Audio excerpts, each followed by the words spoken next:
মাবুদ গো, ও মাবুদ, আপনি আদমকে মাটি দিয়ে বানিয়েছেন গো। আমি আদমের ভিতরে প্রবেশ করলাম, প্রবেশ করে দেখি আদমের ভিতরটা এমন অন্ধকার গো, এমন অন্ধকার, আমার বড় ভয় হয়, আমি আদমের ভিতরে থাকতে পারবো না। আল্লাহ রাব্বুল আলামিন রহমান রহিম কি করবেন? এই যে ডান হাতের মধ্যে নূরে মুহাম্মদ ছিল, আল্লাহ রাব্বুল আলামিন নিজ হাত দিয়ে এইভাবে নূরে মুহাম্মদি আদমের কপালের মধ্যে এইভাবে লাগিয়ে দিলেন। বলেন সুবহানাল্লাহ। এই সময় নূরে মুহাম্মদি আদমের পেশানির মধ্যে দিয়েছেন আমার আল্লাহ, সঙ্গে সঙ্গে আদমের সারাটা বডি আলোকিত হয়ে যায়।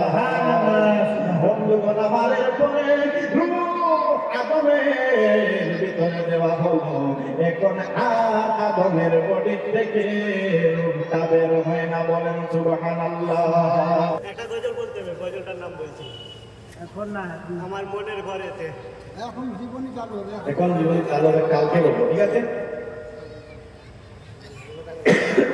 আমরা গিয়েছিলাম নবীজি মুহাম্মদুর রাসূলুল্লাহ সাল্লাল্লাহু আলাইহি ওয়াসাল্লামের নূর, নূর কিভাবে আল্লাহ সৃষ্টি করলেন, কিভাবে নূরে মুহাম্মদী সৃষ্টি করলেন, এতটুকু আমরা গিয়েছিলাম। যে আমরা কালকে নূর চিহ্নিত করে নিয়েছি, ঠিক না বলুন? জি জি, আকীদা হলো নবীজি নূর। আল্লাহ রাব্বুল আলামিন কিভাবে সৃষ্টি করলেন শুনেন। যেই সময় আকাশ, বাতাস, আসমান, জমিন, গ্রহ, নক্ষত্র কিছুই ছিল না, আল্লাহ ছিলেন একা। আল্লাহ কি ছিলেন? একা ছিলেন। আল্লাহ ভাবলেন যে আমি শুধু একা থেকে লাভ নাই, আমি আমার বন্ধু বানাবো। কি বানাবো? বন্ধু বানাবো। এই বন্ধু বানাবো, বন্ধুর নাম দিয়েছেন আল্লাহ, দিয়েছেন মুহাম্মদ। বলেন সুবহানাল্লাহ। বন্ধুগণ আমার, আল্লাহ চিন্তা করলেন আমি একা থেকে লাভ নাই, আমি আমার একজন বন্ধু বানাবো, আমার একজন বন্ধু বানাতে হবে। আল্লাহ রাব্বুল আলামিন এক মুষ্টি নূর নিলেন। কি নিলেন? আপনারা উত্তর দিতে হবে, কি নিলেন? আল্লাহ রাব্বুল আলামিন নূর নিলেন, এক মুষ্টি নূর হাতের মধ্যে নিয়ে বললেন কুনি মুহাম্মদ। বলেন সুবহানাল্লাহ। হাতের মধ্যে যে নূর, এই নূর থেকে নূরে মুহাম্মদী আল্লাহ রাব্বুল আলামিন সৃষ্টি করলেন। কোন বলতে সৃষ্টি হয়ে গেল, কুনি মুহাম্মদ, মুহাম্মদ সৃষ্টি হয়ে গেলেন। আল্লাহ রাব্বুল আলামিন এভাবে দেখছেন এত সুন্দর আমি আমার বন্ধুকে বানালাম।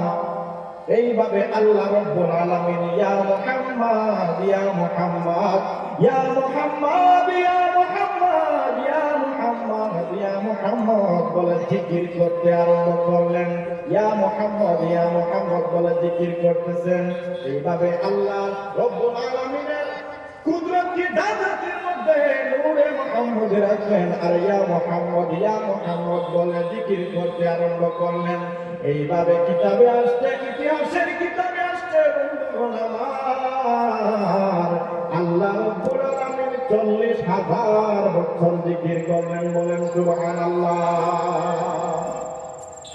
ইয়া মুহাম্মদ, ইয়া মুহাম্মদ বলে জিকির করলেন।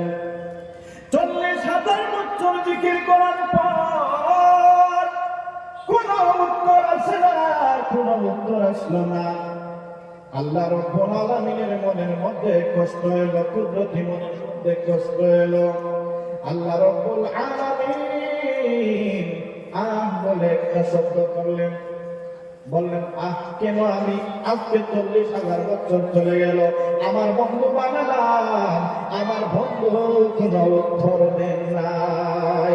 এইভাবে আল্লাহ রাব্বুল আলামিনের কুদরতি চোখ দিয়ে 2 ফোঁটা পানি পড়ে গেল মুহাম্মদের উপরে বলেন সুবহানাল্লাহ। বন্ধুগণ আমার, যেই সময় 2 ফোঁটা পানি পড়ে গেল, পড়ার সঙ্গে সঙ্গে এই নূরে মুহাম্মদী লড়াচড়া আরম্ভ করে দিলেন। বলেন সুবহানাল্লাহ। ও বন্ধুগণ আমার, এখন তো শুধু নূরে মুহাম্মদ আর আল্লাহ রাব্বুল আলামিন কয়জন? 2 জন। আল্লাহ রাব্বুল আলামিন মনে মনে ভাবলেন, না না, এত সুন্দর বন্ধু বানালাম, মনের মতো বন্ধু বানালাম, কিন্তু আমি এই বন্ধুকে একা দেখলে হবে না। এই বন্ধুকে আমি এমনভাবে দুনিয়ার মধ্যে প্রচার করব, আমি 18,000 মাখলুক সৃষ্টি করব, আর 18,000 মাখলুক সৃষ্টি করে সবার মধ্যে আমি আমার বন্ধুকে সেরা বানাবো। সবাই আমার বন্ধুকে দেখব, সবাইকে নিয়ে আমার বন্ধুকে আমি সম্মান প্রদর্শন করব। বলেন সুবহানাল্লাহ। নূরে মুহাম্মদ, এখনো নবী মুহাম্মদ জমিনে আসেন নাই। এখন কার মাধ্যমে এই জমিনের মধ্যে নূরে মুহাম্মদ পাঠাবেন? এটা একটা চিন্তার বিষয় আছে কিনা? যে এই চিন্তা করে হাতের মধ্যে নূরে মুহাম্মদ, ডান হাতের মধ্যে ভাবলেন, এখন আমি আসমান জমিনকে সৃষ্টি করব। যদি আমি জমিন সৃষ্টি না করি তাহলে নূরে মুহাম্মদী প্রেরণ করা সম্ভব হবে না। আল্লাহ রাব্বুল আলামিন বললেন, কোন শব্দ বললেন, ফায়াকুন হয়ে গেল, জমিন হয়ে গেল। কিতাবের মধ্যে আসছে, কোরআনের মধ্যে আসছে, আল্লাহ রাব্বুল আলামিন 6 দিনে এই পৃথিবীকে সৃষ্টি করেছেন। বলেন সুবহানাল্লাহ। ও বন্ধুগণ আমার, পৃথিবীকে সৃষ্টি করলেন, এখন ভাবলেন কার মধ্যে নূরে মুহাম্মদ দিবেন? প্রথমে জিন সৃষ্টি করলেন। কি সৃষ্টি করলেন? জিন জাতিকে সৃষ্টি করলেন। জিন জাতিকে সৃষ্টি করে আল্লাহ রাব্বুল আলামিন মনে মনে ভাবলেন, না না, এই জিন জাতির মধ্যে আমার বন্ধুকে প্রেরণ করা যাবে না। এরা শুধু মায়ের ডাঙ্কা, শুধু খারাপ কাজ করতে থাকে। জিন জাতিরা বড় জঘন্য এক জাতি। আল্লাহ রাব্বুল আলামিন ভাবলেন, না না, এই জিন জাতির মধ্যে নবী প্রেরণ করলে হবে না। 2 নম্বরে আল্লাহ রাব্বুল আলামিন ফেরেশতাদেরকে সৃষ্টি করলেন। বলেন সুবহানাল্লাহ। ফেরেশতাদেরকে সৃষ্টি করে ভাবলেন এই ফেরেশতাদের মধ্যেও নবীকে প্রেরণ করা যাবে না, বন্ধুকে প্রেরণ করা যাবে না, কারণ এরা শুধু আল্লাহর ইবাদতের মধ্যে মগ্ন থাকে, এরা আর কোনো কিছু জানে না। ভাবলেন, না না, এখন পরে কোন এই ফেরেশতাদের মধ্যে নূরে মুহাম্মদ দেওয়া যাবে না, আমার বন্ধু প্রেরণ করা যাবে না। এরপরে আল্লাহ রাব্বুল আলামিন, এই যে কালকে বলেছিলাম, চিন্তা করলেন, ফেরেশতাদেরকে নিয়ে আল্লাহ রাব্বুল আলামিন চিন্তা করলেন, বললেন, ও ফেরেশতারা, আমি আমার বন্ধু নূরে মুহাম্মদ তোমাদের কারণে, যার কারণে তোমাদেরকে সৃষ্টি করেছি, আসমান সৃষ্টি করেছি, জমিন সৃষ্টি করেছি, তোমরা জিন জাতিকে সৃষ্টি করলাম, ফেরেশতা জাতিকে সৃষ্টি করলাম, যার কারণে সৃষ্টি করলাম, আমি এই নবীকে আমি দুনিয়ার মধ্যে পাঠাবো রে, কিন্তু তোমাদের মধ্যে পাঠাবো না। আমি এমন এক জাতি সৃষ্টি করব যাকে আমি আশরাফুল মাখলুক হিসাবে সৃষ্টি করব। এই আশরাফুল মাখলুকের মধ্যে আমার বন্ধু নূরে মুহাম্মদকে পাঠাবো। বলেন সুবহানাল্লাহ। এই সময় সকল ফেরেশতারা নিষেধ করলেন যে, আল্লাহ, আমরা তো তোমার গুণগান করতেছি, তোমার ইবাদত করতেছি, আর আপনি বাসার সৃষ্টি করবেন, মানুষ সৃষ্টি করবেন, আদম বানাবেন, এরা জমিনে গিয়ে মার ডাঙ্কা করতেই থাকবে, ভাববেন। আল্লাহ রাব্বুল আলামিন বলেন, ইন্নী আ'লামু মা লা তা'লামুন। বলেন সুবহানাল্লাহ। আল্লাহ বললেন, ফেরেশতারা, আমি যা জানি তোমরা তা জানো না। রাব্বুল আলামিন বললেন, প্রথমে মিকাইলকে বললেন, মিকাইল, ও মিকাইল, তুমি জমিনের মধ্যে যাও, তুমি জমিন থেকে গিয়ে মুষ্টি মাটি নিয়ে আসো রে, আমি আদম বানাবো, আর এই আদমের মাধ্যমে আমি আমার নবী মুহাম্মদুর রাসূলুল্লাহ সাল্লাল্লাহু আলাইহি ওয়াসাল্লামকে জমিনের মধ্যে প্রেরণ করব। বন্ধুগণ আমার, হযরত মিকাইল আলাইহিস সালাম জমিনের মধ্যে আসলেন।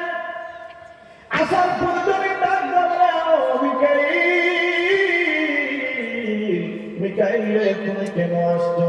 মিকাইল ডাক দিয়ে বলে, জমিন, তোমার কাছ থেকে আমি কিছু মাটি নিয়ে যাব, আর এই মাটি দিয়ে আল্লাহ রাব্বুল আলামিন আদম সৃষ্টি করবে। মাটি এমন ভাবে কান্না আরম্ভ করে দিল, ডাক বলে, মিকাইল রে,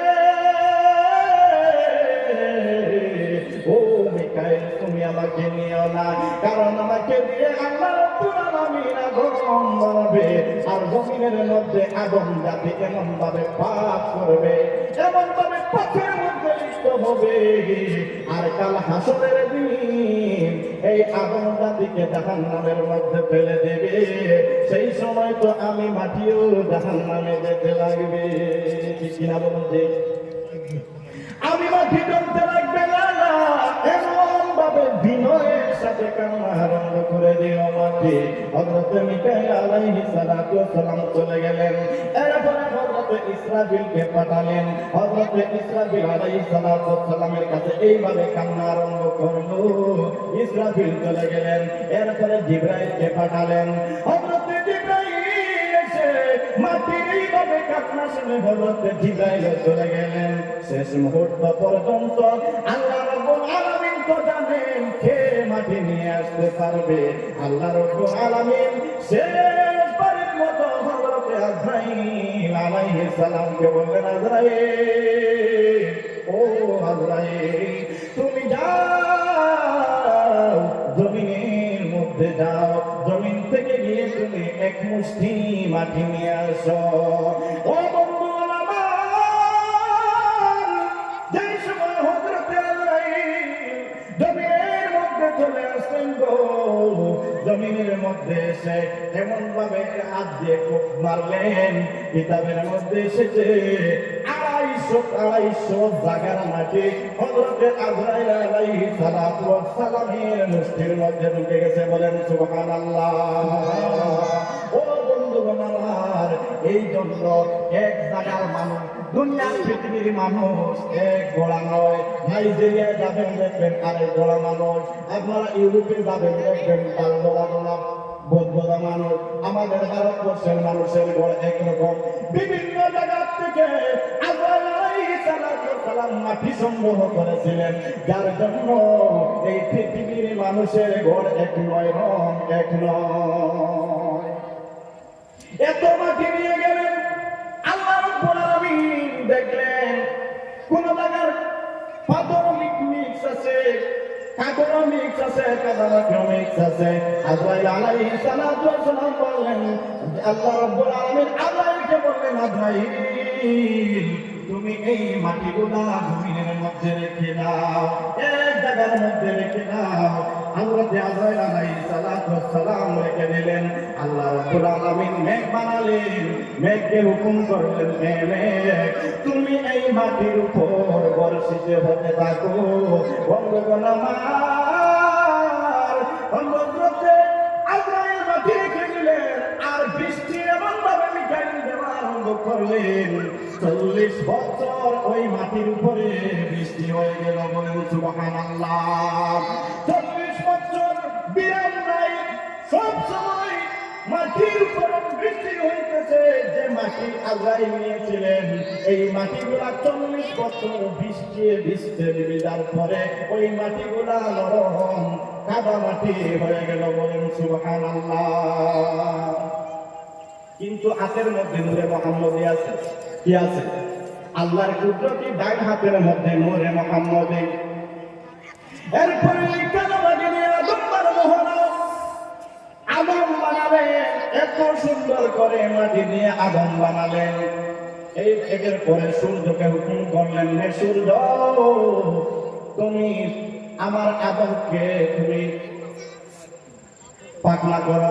আমরা যেভাবে ইট পাকাই, ইট কি করে, ইট আমরা যে পাকাই, সূর্যকে হুকুম করলেন, তুমি এইভাবে আলো দিতে থাকো, গরম আলো তুমি আমার আদমের উপর বর্ষিত করো। 40 বছর আদমের উপরে এই রোদের তাপটা লাগলো। হযরতে আদম আলাইহিস সালাম একদম টনটনা হয়ে গেলেন।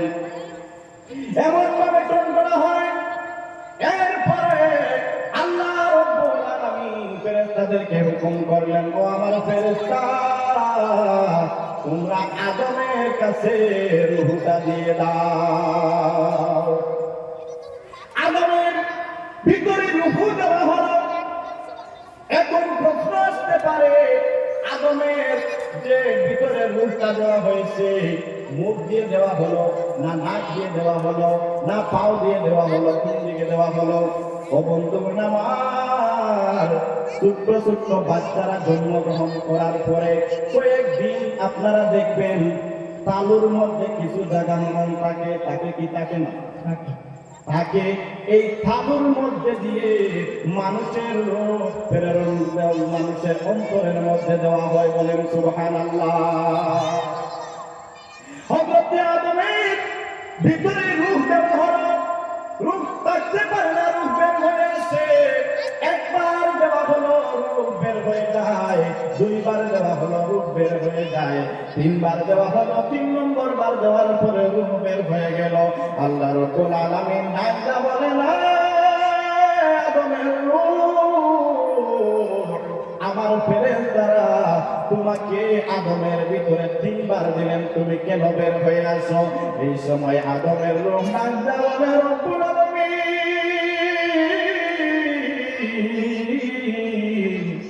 মাবুদ গো, ও মাবুদ, আপনি আদমকে মাটি দিয়ে বানিয়েছেন গো। আমি আদমের ভিতরে প্রবেশ করলাম, প্রবেশ করে দেখি আদমের ভিতরটা এমন অন্ধকার গো, এমন অন্ধকার, আমার বড় ভয় হয়, আমি আদমের ভিতরে থাকতে পারবো না। আল্লাহ রাব্বুল আলামিন রহমান রহিম কি করলেন? এই যে ডান হাতের মধ্যে নূরে মুহাম্মদ ছিল, আল্লাহ রাব্বুল আলামিন নিজ হাত দিয়ে এইভাবে নূরে মুহাম্মদি আদমের কপালের মধ্যে এইভাবে লাগিয়ে দিলেন। বলেন সুবহানাল্লাহ। এই সময় নূরে মুহাম্মদি আদমের পেশাবের মধ্যে দিয়েছেন আমার আল্লাহ, সঙ্গে সঙ্গে আদমের সারাটা বডি আলোকিত হয়ে যায়। বন্ধুগণ আমার, এরপরে রূহ আদমের ভিতরে দেওয়া হলো। এখন আর আদমের বডি থেকে রূহটা বের হয় না। বলেন সুবহানাল্লাহ। ইয়া রাসূলুল্লাহ, ইয়া হাবিবাল্লাহ, ইয়া রাসূলুল্লাহ, ইয়া হাবিবাল্লাহ, ইয়া রাসূলুল্লাহ, ইয়া হাবিবাল্লাহ, আমার মতের নিদানে আসিয়া পাঠিও নবীজি পাশে দাঁড়াইয়া, করিব সাহাদার কদমে ধরিয়া, ইয়া রাসূলুল্লাহ, ইয়া হাবিবাল্লাহ, ইয়া রাসূলুল্লাহ, ইয়া হাবিবাল্লাহ,